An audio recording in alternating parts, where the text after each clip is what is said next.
Assalamualaikum warahmatullahi wabarakatuh. Hai teman-teman, bertemu lagi bersama saya Indah Margareta dan kedua rekan saya Arman Nur Hidayanto dan juga Dea Ananda Ratu Mukni. Pada video kita kali ini, kami akan membahas mengenai pengertian, prinsip, fungsi, dan juga asas bimbingan dan konseling untuk anak usia dini. Baiklah, materi yang akan dijelaskan yaitu fungsi bimbingan untuk anak usia dini, di mana fungsi yang pertama yaitu fungsi pemahaman. Nah, fungsi pemahaman ini adalah usaha bimbingan yang dilakukan guru atau pembimbing untuk menghasilkan memahami dan menyeluruh tentang aspek-aspek yang pertama, pemahaman diri anak usia dini, terutama oleh orang tua atau guru, dan yang kedua hambatan atau masalah-masalah yang dihadapi anak, dan yang ketiga lingkungan anak yang mencakup keluarga dan tempat belajar, yang keempat lingkungan yang luas di luar rumah dan di luar tempat belajar, dan yang kelima cara-cara penyesuaian dan pengembangan diri. Nah, fungsi yang kedua yaitu fungsi pencegahan, di mana fungsi pencegahan ini adalah usaha bimbingan yang menghasilkan tercegahnya dan berbagai permasalahan yang dapat mengganggu, menghambat ataupun menimbulkan kesulitan dalam proses perkembangan. Lalu yang ketiga adalah fungsi perbaikan, di mana fungsi ini merupakan usaha bimbingan yang menghasilkan terpecahkannya berbagai permasalahan yang dialami oleh anak didik. Lalu yang keempat yaitu fungsi pemeliharaan.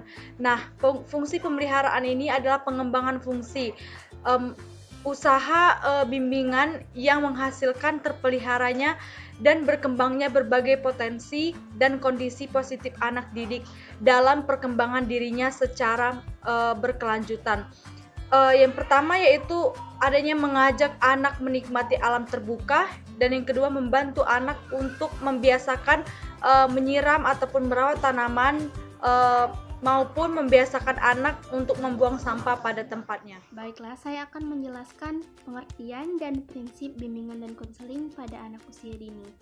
Berdasarkan pendapat para ahli tentang konsep BK, maka bimbingan dan konseling pada anak usia dini dapat diartikan sebagai upaya bantuan yang dilakukan guru atau pendamping terhadap anak usia dini agar anak dapat tumbuh dan berkembang secara optimal serta mampu mengatasi permasalahan-permasalahan yang dihadapinya. Adapun secara khusus, layanan bimbingan dan konseling pada anak usia dini dapat dilakukan untuk membantu mereka lebih mengenal dirinya, kemampuannya, sifat, kebiasaan, serta kesenangannya. Yang kedua yaitu mengembangkan potensi yang dimilikinya. Yang ketiga, mengatasi kesulitan-kesulitan yang dihadapinya. Yang keempat, menyiapkan perkembangan mental dan sosial anak untuk masuk ke lembaga pendidikan selanjutnya.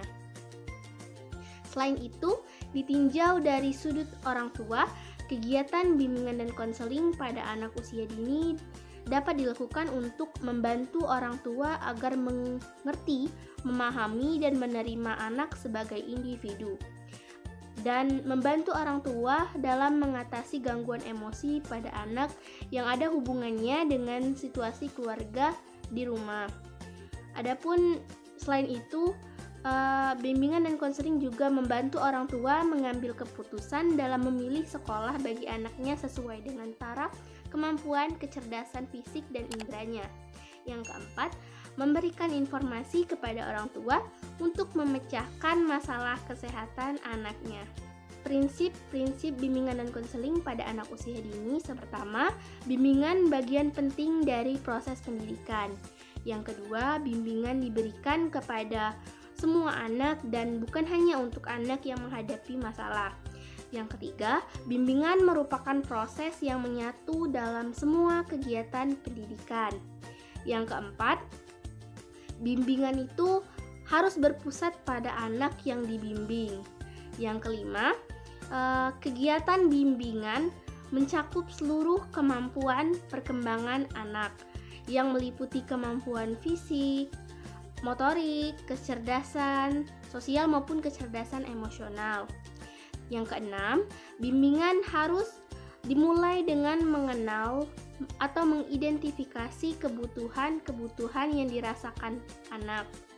Yang ketujuh, bimbingan harus fleksibel sesuai dengan kebutuhan serta perkembangan anak. Yang kedelapan, dalam menyampaikan permasalahan anak kepada orang tua, hendaknya menciptakan situasi yang aman dan menyenangkan, sehingga memungkinkan terjadinya komunikasi yang wajar dan tidak menimbulkan kesalahpahaman orang tua terhadap gurunya atau pembimbingnya. Yang kesembilan, dalam melaksanakan kegiatan bimbingan, hendaknya orang tua diikutsertakan agar mereka dapat mengikuti perkembangan dan memberikan bantuan kepada anaknya di rumah. Yang kesepuluh, bimbingan dilakukan seoptimal mungkin sesuai dengan kemampuan yang dimiliki guru atau pendamping sebagai pelaksana bimbingan. Bila mana masalah yang terjadi perlu ditindaklanjuti, maka guru pembimbing harus mengonsultasikan kepada kepala sekolah dan tenaga ahli yang bisa mengatasi masalah anak tersebut. Yang ke-11, bimbingan harus diberikan secara berkelanjutan. Asas-asas bimbingan dan konseling anak usia dini, yaitu satu, asas kerahasiaan, yaitu asas bimbingan dan konseling yang dirahasiakannya segenap dan keterangan tentang konseling. Kedua, yaitu asas kesukarelaan, yaitu adanya kesukaan dan kerelaan konseling mengikuti menjalani pelayanan kegiatan yang diperlukan baginya. Kemudian yang ketiga, asas keterbukaan, yaitu konseling yang menjadi sasaran pelayanan atau kegiatan bersifat terbuka dan tidak berpura-pura. Yang keempat, asas kegiatan, yaitu asas yang menjadi sasaran pelayanan berpartisipasi secara aktif di dalam penyelenggaraan pelayanan atau kegiatan bimbingan. Kemudian yang kelima, asas kemandirian, yaitu konseling sebagai sasaran pelayanan bimbingan dan konseling diharapkan menjadi konseling yang mandiri dengan ciri-ciri mengenal dan menerima diri sendiri dan lingkungannya. Kemudian yang keenam, asas kekinian, yaitu pelayanan bimbingan dan konseling ialah permasalahan konseling dalam kondisinya sekarang. Yang ketujuh, yaitu asas kedinamisan, yaitu pelayanan yang kehendaknya selalu bergerak maju, tidak monoton dan terus berkembang serta berkelanjutan sesuai dengan kebutuhan dan tahap perkembangan diri waktu ke waktu. Yang kedelapan, yaitu asas keterpaduan, yaitu kegiatan bimbingan dan konseling baik yang dilakukan oleh guru pembimbing maupun pihak lain saling menunjang, harmonis dan terpadu. Kemudian yang kesembilan, asas keharmonisan, yaitu asas bimbingan konseling yang menghendaki agar setiap pelayanan dan kegiatan bimbingan konseling tidak boleh bertentangan dengan nilai dan norma yang ada.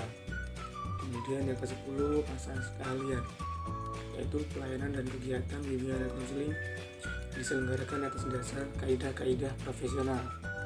Yang ke-11, asas kaitangan kasus, yaitu pihak-pihak yang tidak mampu menyelenggarakan pelayanan bimbingan dan konseling secara tepat dan tuntas atau suatu permasalahan konseling mengalihtangankan permasalahan ini kepada pihak yang lebih ahli. Nah, teman-teman, mungkin itu saja yang dapat kami sampaikan. Semoga video ini dapat memberikan manfaat kepada teman-teman sekalian, dan juga jangan lupa untuk tunggu video kami selanjutnya ya. Sampai jumpa. Wassalamualaikum warahmatullahi wabarakatuh.